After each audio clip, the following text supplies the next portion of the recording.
Hello bachcho, let's read this question. This question says A and B are two events such that probability of A is 0.54, probability of B is 0.69 and probability of A intersection B is 0.35 and we have to find the probability of A union B. तो इस question को solve करने के लिए जो हमारे पास की concept का यूज होना है that is we must know the relation between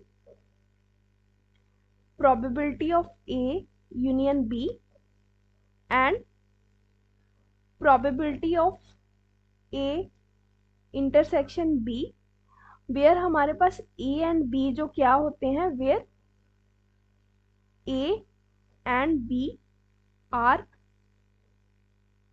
two events.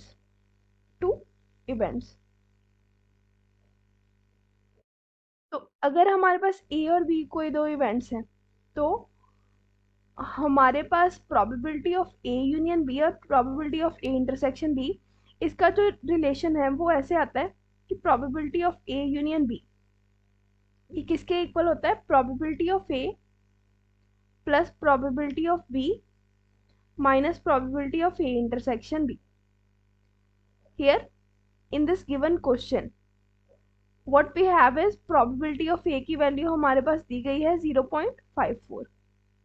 Next probability of B की 0.69 और probability of A intersection B की क्या वैल्यू दी गई है 0.35. तो इन सब वैल्यूज को हमने इस रिक्वायर्ड रिलेशन में क्या कर दिया, substitute. Then after solving this 0.54 plus 0.69 minus 0.35 we will get 0.88. So 0.88 will be the probability of A union B. यही वैल्यू तो हमने निकालनी थी. I hope you understand this question well. Best of luck.